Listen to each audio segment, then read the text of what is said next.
It was so this is now the third video that I was coming with about this inspiration that I wanted to come with, and it's like is more or less going together with where I wanted to go, a point that I wanted to make.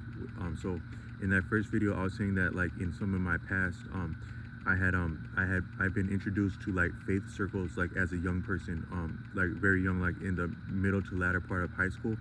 I was introduced to members of the community that were like influential, like young people my age that were influential, and then like young adults in the community, and then that got me into discovering a community within a community that was like a church, like a cool thing. And I got some really great experiences and seasoning at a young age. And I think that some of the things that I've weathered and the things that I've become were an exact function of the type of the caliber of people I was meeting at that time in my life, and some of the lessons that I got. But some things are like if you think of like different things where you've got training, you don't spend your whole life in a training center. You don't spend your whole life getting trained somewhere. You get the training, and then you go out and disperse, and you live out the training. And that's the premise of it. And that's actually what that face setting that I was at. It was there was something that we would read. Anything you repeat is very significant, especially if you say it out loud and then with other people. If you're repeating something out loud with other people, that might impact you almost as significant as an oath. And also, like, what might make an oath significant would be that it had been witnessed.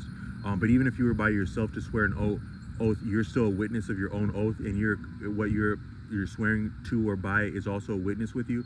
But anything that would be done publicly, of public witnessing of 2 or 3 or more, is incredibly profound. So in some of these face settings, I'd be saying that we were being trained to go out and be disciples and witness in the area we are at and through the nations. We would say that, and a lot of whatever that mission was that I was abiding under and swearing to, it actually I think it stuck with me, and it might have shaped some of my life outcomes to this point. Is that sometimes you wonder, like, if when your life is a certain way, if it's not related to some of the things that you've sworn before. So be careful with anything you swear, because there can be consequences, good and bad, whether you swear by something good or bad. And that's been the case with me. But I actually had a lot of experiences during that time, that when I was a young person, that were very turbulent, both inside of faith settings and outside of faith settings. And part of that might have been my lack of seasoning, but also when you really do have, like, get inspired with something, it can be dangerous for yourself and others. Some people in that setting, I had been commended as having a zeal a couple times in that setting. So a couple influential people distinguished or they recognized and commended to me directly an appreciation for perceiving a form of zeal within my what I was about and interested in, and what I was presenting of myself to life. And then I got a similar statement like that a few times later after I was far away from that setting. A couple people had commended a zeal, and then I think that I've had something of a zeal past that. As far as the best aspects of that, what always stood out to me about that faith setting was the worship, first and foremost, the scholarship, because I really appreciated learning and reading about life, especially with things that affect living outcomes. And then also just the example, the testimony would be the other part. The testimony of people's direct testimonies that they would bear in front of a congregation or a group of some kind, but then also the testimony of their very life, where you actually can't separate someone from their testimony, because we are bearing our testimony at all times. Whatever we've been through is perceptible to other people to different degrees, and how we are coming through that, beyond that, and with that, what we're doing with that is also part of our testimony, because you go through certain things and you have certain skills, and you can then again use those skills for what's maybe considered light or dark, relatively speaking, roughly speaking, and then but then you know some of what you went through experiencing that, and what someone else could go through experiencing you affecting someone with what you've learned and what you've done. So I just want to say that it all counts for something, and it all amounts to something, and we're always being tested at all times. Leading into a test, during a test, and beyond a test is still the test. But the mercy counts for something, and the love counts for something. And so I want to say that whatever I've been through, I would not have come through it without different graces and mercies, some that I can perceive and a lot that I can't. But in that time, I got to there's something to be said for concealing your zeal and really working it, like working something like kind of like a tree. A tree will develop underneath the soil, according to Osho, in perfect darkness, in perfect seclusion, perfect isolation, perfect privacy. The real work of a tree is done in that sense. Also, a human being being fashioned in the fetus. You could maybe say that the real work of raising a child had been in the fetus, the realest part, and also maybe the realest challenge, because we can't remember that challenge.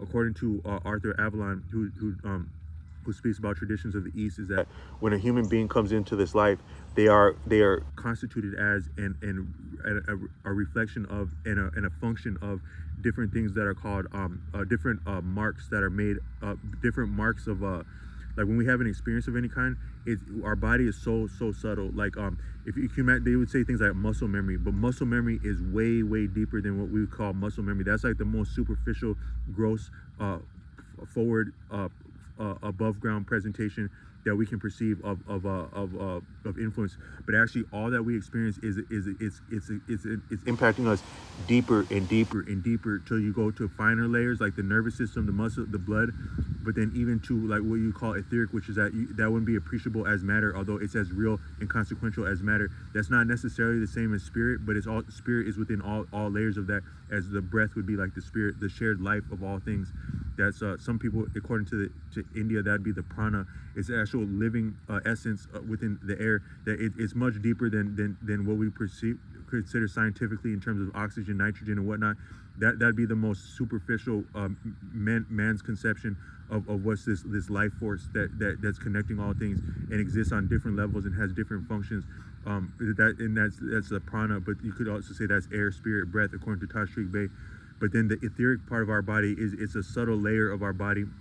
Like it would be like the cause of what you have as a human being in front of you is the gross expression of a human being. But before that, you have the cause of a human. Then you have the subtle aspect of a human. That might be the etheric part. Then that gets to the gross part. But all that is very sensitive, as sensitive as you can appreciate a child would be. Is very sensitive. But we are still like that by and large. And there's something of a child in all of us at all times. But it can get some of that. It can get like callous, and that's part of health. That some of that's healthy to get calloused. It can get damaged. It can get strengthened, which strengthening is also sometimes it takes damage to strength, because the strength is a function of the healing that is a function of the damage.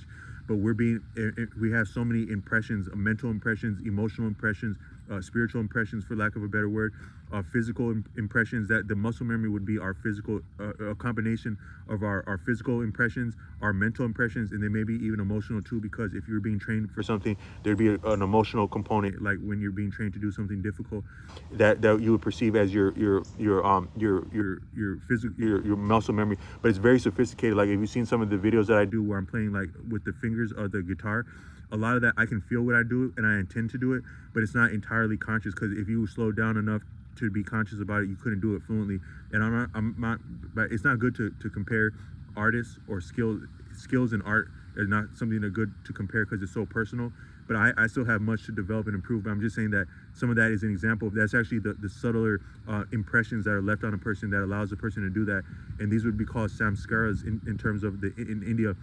And they lead into and inform a life as the impressions of our ancestors, which are our parents and ourselves, that amount to what goes on in the fetus. But according to him, the process of being birthed is very painful for not only the woman but also for the child. And some of it is so painful that's how we forget what it was like to be in the womb and before the womb potentially. And so according to some is that the experience of being in the womb was the most sublime, outstanding, awesome experience of living. And that's a lot of what we seek. Like when we go for different things like substances or different experiences, we're actually seeking some of that sensation that we actually felt inside of our mother. What is life? What is love? What is the meaning of life? We might not be any closer to that than what we felt inside of when we were inside the womb. And so according to some psychologists, that's what we're always seeking for. And when we really feel something that sounds outstanding, like maybe your first buzz, like when you were like the first time I'm not trying to promote alcohol by any means, but that is a very small fraction of that would be like what you experience with your first buzz, is that of what that is, but it's way beyond that. According to India, life is being, consciousness, bliss is what we are constituted as and from, and so that was in the womb. But I a little bit digress with that, and I'm gonna come with one more.